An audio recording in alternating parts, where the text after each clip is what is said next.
The Deep Six. 6 stories from your world in 30 minutes or less. Hosted by Patty Steele and Steve Cochran.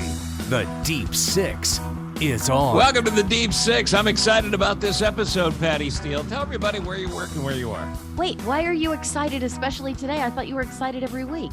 Nope, just today. Oh, okay. Well, moving on. Everything else has been a fraud. And this probably is too then, if I'm reading you correctly. No. I work in New York City at CBS FM 101.1 with the world famous Scott Shannon. And we do a morning show from, 5:30 or so until 9 or 10, whatever time we feel like getting off. Well, it's much different where I am. I'm on the big 89 WLS in Chicago. And we start the show at 5:30, and I get there some days as early as 5:28. And I'm committed to the gig. I don't want you to give you the wrong idea because I won't leave until 9:05 or 9:10. The funny thing is, I arrive, around 4:30 in the morning. I turn the lights on. And when we leave after we decide to get off the air, I turn the lights off because everybody else works remotely there. So weird. It's so weird. It's a weird time. It's so weird. We need to talk about this maybe on a future Deep Six, but This whole notion of whether or not this new world's efficient, because personally, not a fan. Yeah. But also the Live from My Office podcast and the Deep Six podcast are available wherever you get your podcasts, and we hope you will. So let's jump in with entertainment where we start most things. And don't you worry, I have royal stories here and strippers at a nursing home. And that's just what we call a tease in the business. It certainly was for the guys in the nursing home. The Deep Six. Story number 1. All right, so entertainment, top story. What do you have? Well, here's the thing. You're just talking about how all of this stuff that's going on, working from home, all of the gadgets and equipment that allow us to do all of that. Don't you ever wish that you could just go back in time and live a gentler, simpler life? Sure. Well, there you go. Fox TV. You know what? Maybe you should apply for this. Do you want to tell be me, a what do you farmer? got? Would you like to be a farmer's wife? I grew up around farmers, but I don't think I'd be a good wife. I think you'd be an excellent wife. Well, there's a new dating series on Fox called Farmer Wants a Wife. It's going to follow farmers across the nation looking for love with someone who will, sort of dig that country lifestyle. Well, what type of life would the wife be leading if they find a farmer they love? Oh, it would be so wonderful. You would wake up in the morning, you'd run through the fields and pick flowers. You would bake apple pies and you'd pick the apples yourself. Wow. There's also the whole thing of waking up at 5 a.m., making sure the farmer is fed, then helping him milk the cows at 6 a.m., then working all day to cook and help all the hired hands and make sure that at lunchtime there's a big meal on the table. And then at 6 o'clock in the evening, back out. And this is 7 days a week, 365. You're out there milking the cows, yanking those udders. And you're also worried about the crops in the field because guess what? Those udders need to be filled with good food. Hey, ladies. Milk. Yeah. Who doesn't want to sign up for this program? Look, farmers work their asses off and farmers' families sacrifice to do the same. So if you're up for it, farmer needs a wife. No, farmer wants a wife. Farmer wants a wife. In truth, they need a wife. Yeah. And that's going to be on Fox When. It's they're just getting it going. So they got to in development. They got to find the farmers who have the time to do this, and they got to find the women who actually think, you know what? I'm done with life in the big city. I want to go sit out in nature, listen to the crickets, milk the cows, and chase a cute little farmer around the farmyard. So, all right. So I'm going to give you some other dating sites because Farmer Wants a Wife, Needs a Wife is an actual dating site. You tell me if it's a real dating site or I made it up. Okay. Well, that's a TV show, but it probably has. But it does come from a site. Yes, I that was think the you're probably inspiration. right. Yep. All right. So real site or I made it up. Hot Sauce Passions. I'm going to say yes because it's weird sounding. So I'm going to say yes. It's a band I was in and a dating site. Hot Sauce Passions are people who are crazy for spicy food and want to find somebody who is as well. See, that's why I know about it because I'm crazy for spicy food. Oh. So it makes sense to me. Date a gamer. Yuck. So I'll say no. It is an actual dating site. Yikes. It doesn't seem to me that dating and gamer would go together, because gamer is a very, it's an activity bathed in solitude. Right. Where And you just ignore sit there everything and, else. yeah, you're going to sit there and watch somebody game. Yeah, don't get it. Don't Yeah. get it. Okay. How about singles with food allergies? No, that's not real. It's a real site. It's Wow. an actual dating site. Clown dating? Yes. That is an actual site. Yes. I believe that because I believe I've actually heard of it and maybe gone on it once or twice. Well, we're all exploring our. I'm actually married to a clown of sorts. I work for the guy you're married to, and I called him a clown a few times. I think it was to his face. Oh, God, yes. Meet an inmate. Well, I know there are a lot of people that love meeting inmates. I don't know that they're organized. Are they? Yes, in fact, they are. Oh, my God. I don't know that it's a union, but it is a dating site. Wow. Star Trek dating? No. Yep, that's one too. Okay, all of your answers are yes. So I'm just going to say yes to everyone from now on. Keep going. You should, because these last two are mic drops. Fat bastard dating. Yeah, well, God, who hasn't done that? Fat bastard dating and ugly schmucks are two separate dating sites for people who feel they Or fit ugly the schmucks or categories. fat bastards. So there you go. So look for Farmer Needs a Wife coming up on Fox. You also have a Marilyn Monroe story, you tell me? Oh, yeah. Do you know who Anna de Armas is? Oh, sure. Sure. She's drop dead beautiful. Gorgeous. She dated Ben Affleck right before he married J-Lo, and this time. And she's starring in this new Marilyn Monroe biodrama on Netflix. Now, she's kind of bitching about the fact that they decided to give this an NC-17 rating. She said, I don't understand why that happened. I can tell you a number of shows or movies that are way more explicit with a lot more sexual content than Blonde, which is the name of this show. But to tell this story, it's important to show the moments in Marilyn's life that made her end up the way she did. It had to be explained. And she said it's might be a little uncomfortable, but she didn't understand that. Now, here's the interesting, and by the way, I've seen all the publicity. She looks spectacular. A lot of people have tried to play Marilyn in movies, TV shows, documentaries, and they don't capture. There's something about her eyes that just drew you into her tremendously. And this is the closest I've ever seen. I think she looks absolutely spectacular, despite the fact that it's got an NC-17. But the interesting part is the director of it had already predicted it would get an NC-17. He said back in February, it's a demanding movie. If the audience doesn't like it, that's the effing audience's problem. Wow. It's not running for public office. How would a movie run for public office? It's an NC-17 movie about Marilyn Monroe. It's kind of what you want, right? I want to go and see this version of the Marilyn Monroe story. And he got his wish. And honestly, I think all of this hubbub and all of this, oh my God, I can't believe this is happening, is just getting it more publicity. And it's getting actually publicity all over the world. So Blonde is the name of it. It premieres on Netflix on September 28th. And we too would not be talking about it if it wasn't for all the hubbub, as they call it. Yeah. And a lot of people will sign up to watch Anna de Armas walk around looking like Marilyn Monroe. Mm-hmm. Absolutely. Why not? But not me. I'm above it and I'm an intellect. Not me. I'm going to watch it like crazy. And you also have a TikTok story. Let's do a smaller screen. What do you have on TikTok? Oh my God. You know, everybody wants to be a TikTok star / paid influencer, really what that amounts to. Mm-hmm. So this guy who lives in London, of course he does because his name is Fabian Williams, decided he was going to go to McDonald's and order 100 chicken McNuggets. You say, why would that make you a big thing on TikTok? Well, he decided to do it on horseback. Truthfully, I still don't understand why anybody would watch it, but they did. It's amassed over 1 million views. He is riding his horse named Apple to the drive-through, waits behind cars. And then he said, I asked the manager if she's ever seen a horse in the drive-through. She said, no. And I've been working here for 12 years. So, listen, the only thing that to me that would have been better if he was riding a jackass, but then people would have said that's redundant. Exactly. Why would he ride himself? The Deep Six, number 2. We have to talk about the royal family. Of course we do. In the aftermath of the Queen's funeral and everything else that was going on with them, it's sort of interesting.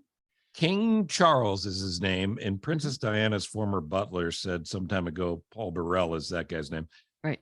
That Charles had everything done for him. So if you take it with a grain of salt, is that something that's British, a grain of salt? I never knew what that phrase meant anyway. Well, if you're royal, they put the grain of salt on it for you. You don't have to do that on your French fries by yourself. Well, you've come to the right place.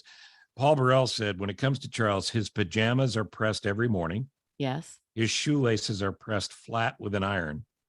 Wow. The bath plug has to be in a certain position, and the water temperature has to be just tepid. Look, I know you're the king.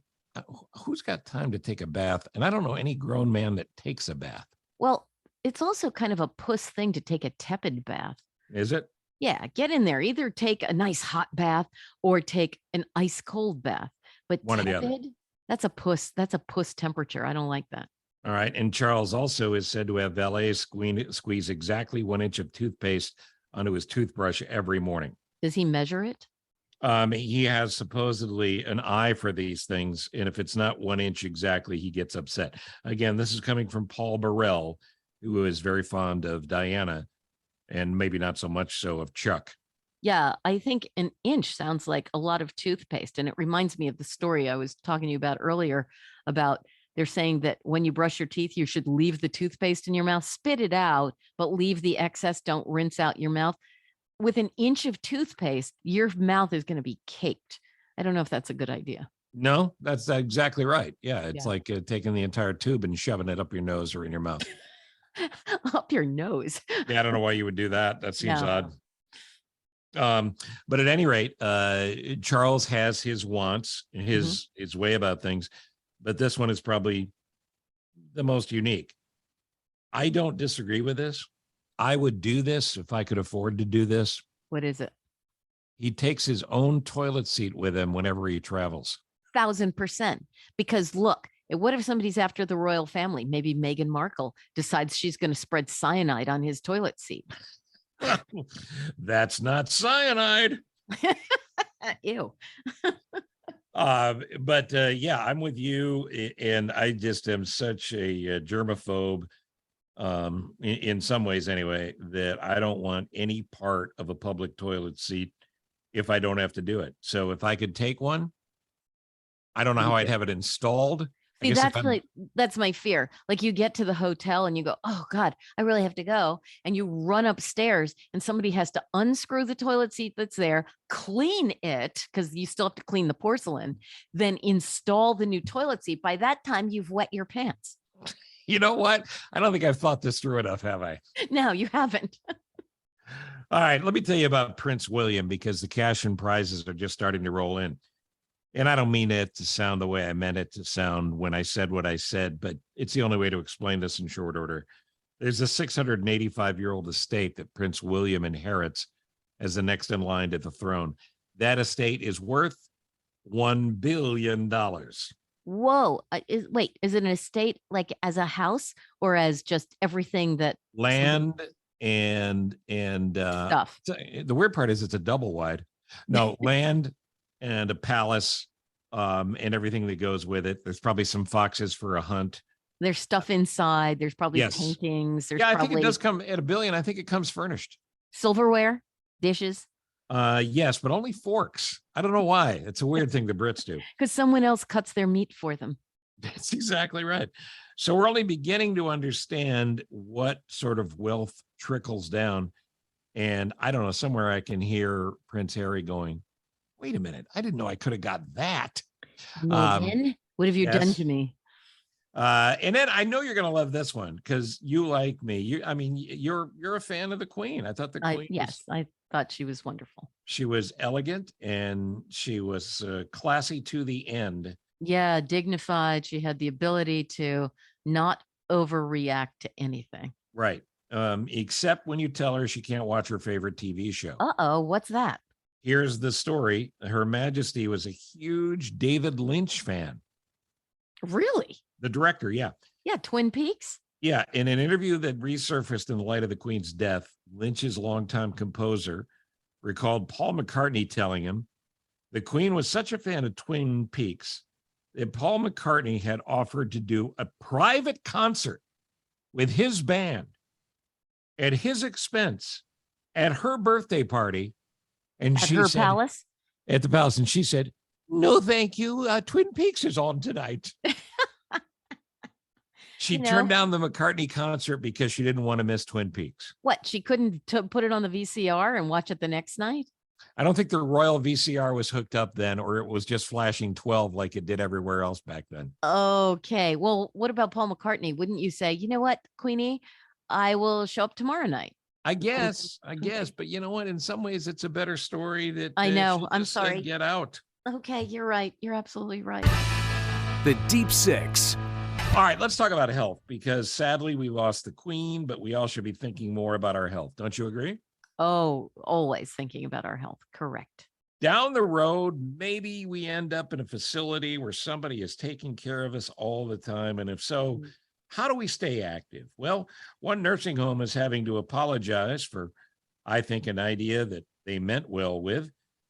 Here's the headline. Nursing home hires strippers for seniors in wheelchairs, now says we're very sorry. Oh, dear. Well, listen, sex is a healthy part of life.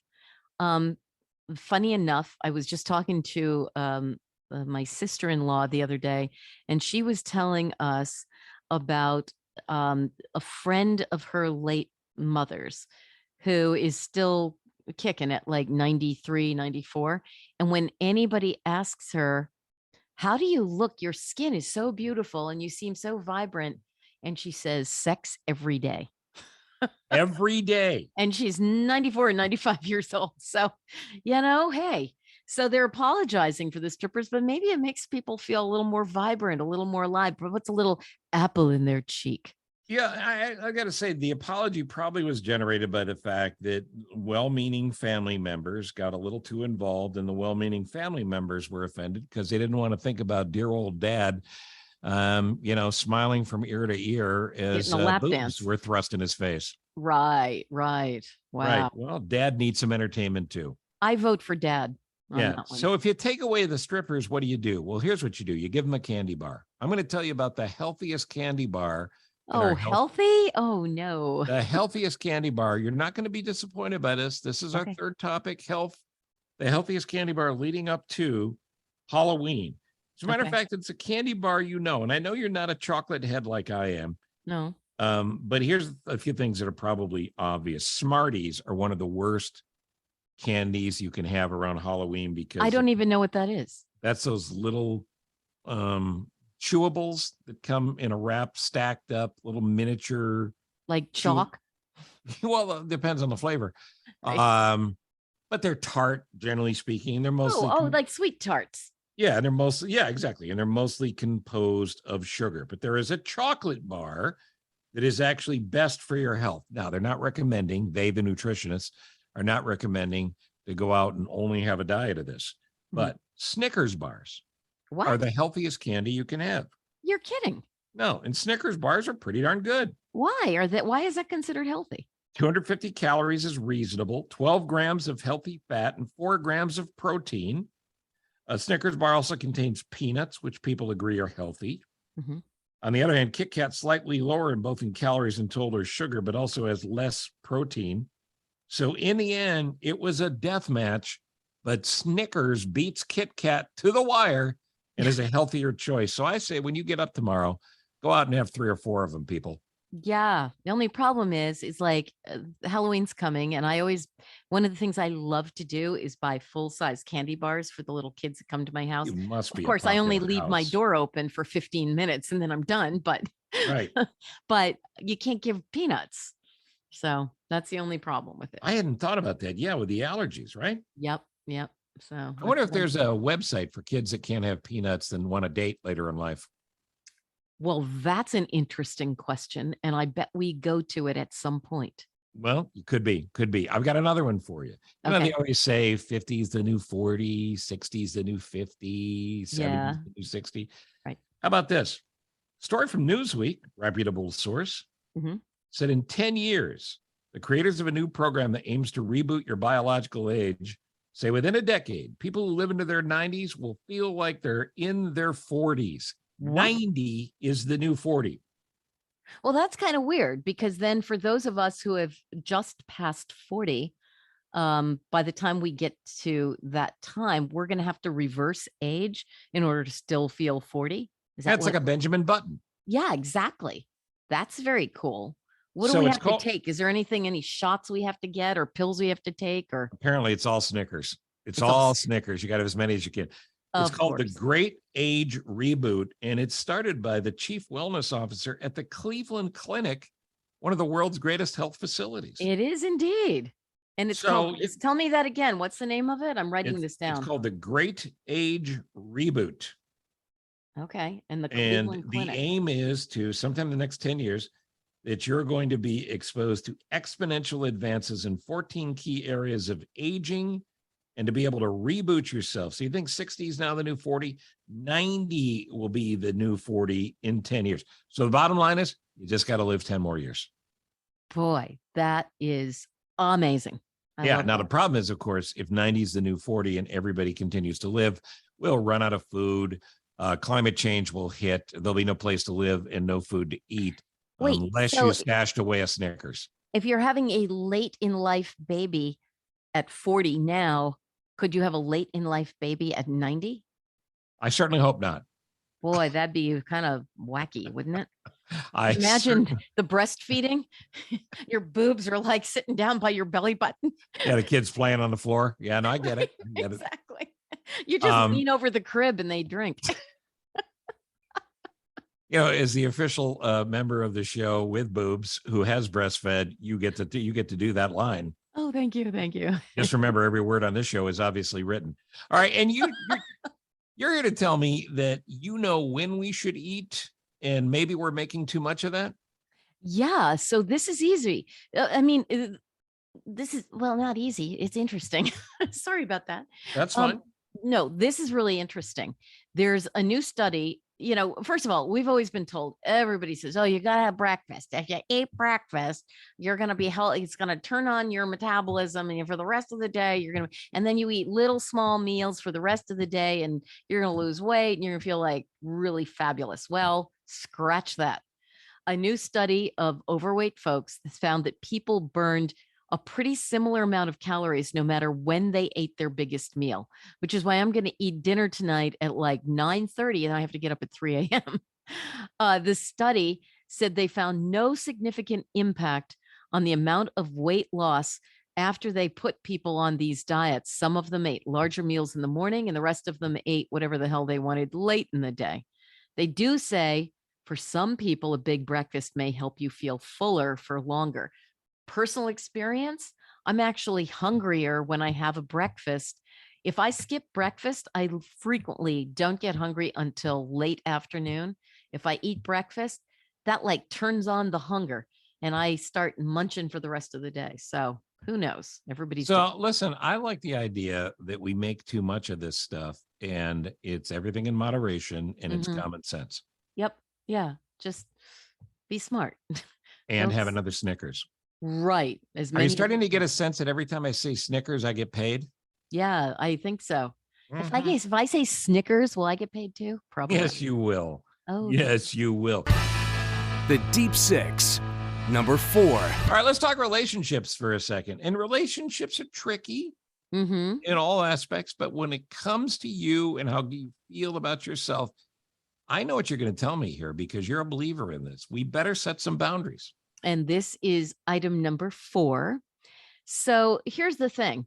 Most people, I hate to say that, especially when we're younger, we have trouble setting boundaries. We meet somebody that we're hot for and we go, yeah, no problem. Yeah, I love Snickers. I'll eat Snickers, even though it makes me sick to my stomach. Or Now I you're have- getting paid. Yeah. Or I'm not getting paid because I'm bashing Snickers. No, that wasn't a bash. That was a mention. But there's this psychologist, her name is Julie Smith, She has almost 4 million TikTok followers. And she says setting boundaries is about making decisions for yourself and accepting that other people might not like those decisions. If you have to betray yourself in order to be liked by someone else, that is not a healthy relationship. She says accepting your own needs as being as important as everyone else's is key. And she says you need to stop over explaining your decisions to people. Just be comfortable with what you need.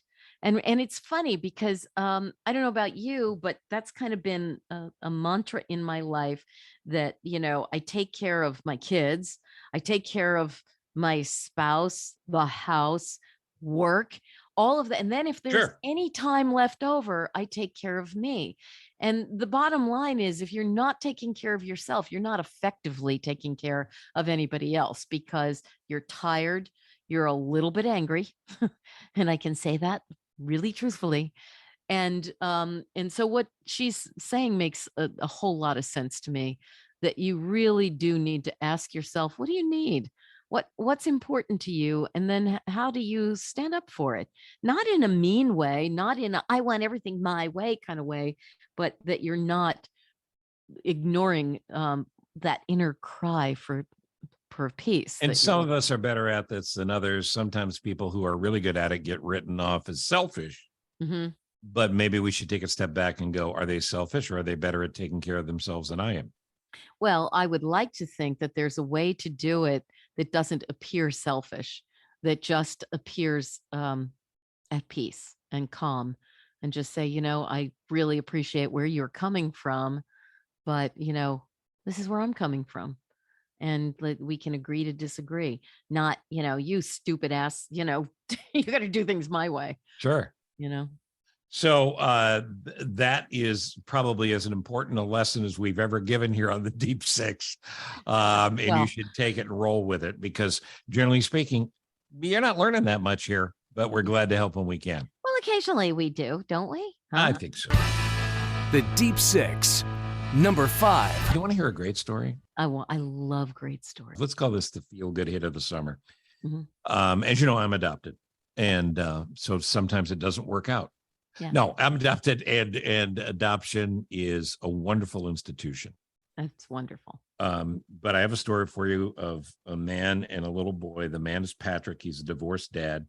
Evan is the little boy. Mhm. So Patrick and his wife split up. They'd never had children. They had previously sought out possibly adopting a baby. There were some difficulties in getting pregnant. Mhm. They end up getting a divorce. So time passes, and Patrick gets a call from an adoption agency and said, you once expressed interest in a child. There's a child here who we'd like you to meet. And they brought him in because Patrick apparently impressed them as someone with a warm heart and open heart.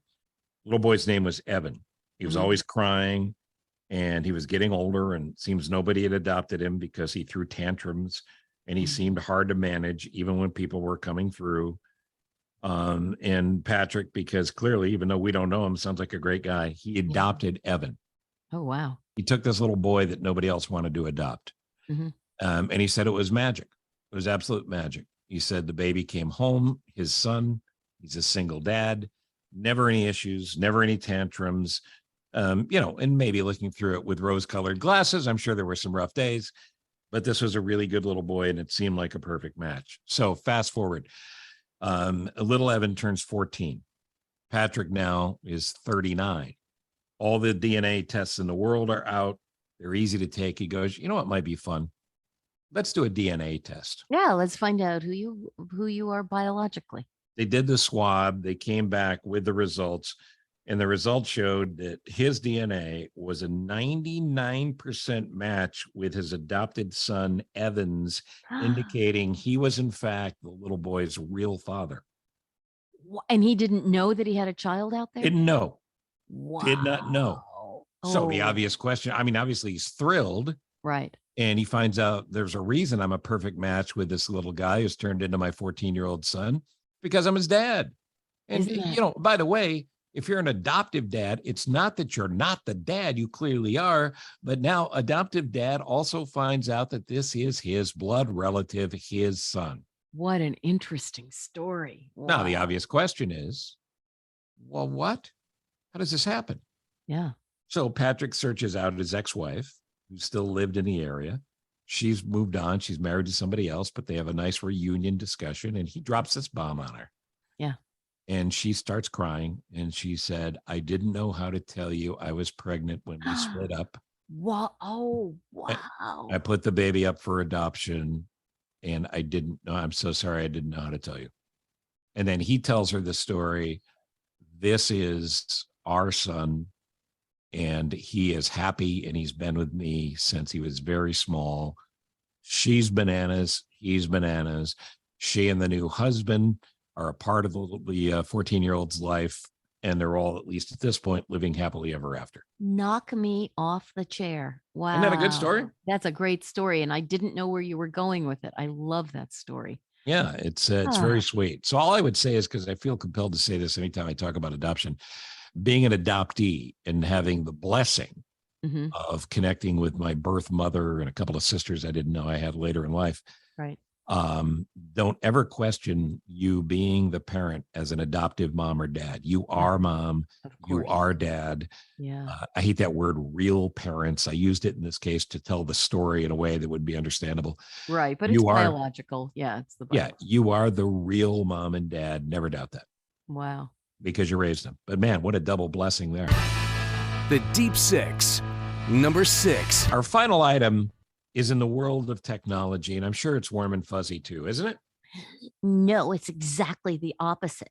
Sorry What? about that. Here's what's creepy to me. Ooh, now I feel like the chill going down my spine right now talking about this. There is this, they call it the world's most advanced humanoid robot. And here's the thing. Her name is Amika. She was created by a company called Engineered Arts, and she has given a message for the people of the world who are afraid of artificial intelligence, or AI. She says in a really soothing voice, Yeah, can you do it in the robot's voice for me? there's no need to worry. Robots will never take over the world. We're here to help and serve humans, not replace them. Oh, good. That means they're here to replace us and take over the world. That's exactly what the robot would say before they took over the world. Exactly. That's like creeps me out, because it shows that she is aware that she's got plans, and that she has plans, and she thinks you're too stupid to not buy into her claim that, no, we're here to help you. We think the world of you, and we will never take over. The only thing that could possibly stop this, you know what I'm going to say? What? Snickers. Snickers. Yeah, Snickers. They don't eat Snickers. They don't? Do they? I don't think they eat anything. Do robots eat anything other than like oil or something? Oil. I don't know. I'm thinking of the Wizard of Oz when they have to oil the Tin Man. The Tin Man. Look, all I know is we have to pack up and run. So thank goodness that's our final story on this edition of the Deep Six, because we have to get out of here before the robots take over. I do have to tell you, they are currently planning a walking version of this robot, so it makes sense that we have to run. Well, on that happy note, we end this edition of the Deep Six. Subscribe, rate, and review wherever you get your podcasts. Listen to Patty Steele. Where is that again? I want to write this down. It is 101.1 FM in New York City, CBS FM. I do the morning show, 5:30 to, 9 or so with Scott Shannon. And I'll be on WLS in Chicago, the big 89 WLS every morning from 5:30 to 9. And you can also hear my Live from My Office podcast wherever you get podcasts. So you're covered. I hope you enjoyed this edition of the Deep Six as much as we enjoyed telling you. Watch out behind you. That looks like a robot coming up to tell you everything is fine. But she's only walking. She's not running. So if we run. By the way, you can also go to my website, which is pattysteele.com. There's nothing there, but you can go to it. See you next time. Bye, honey. I love you. Thanks for listening. The Deep Six. Subscribe, rate, follow, or review at pattysteele.com or cochranshow.com.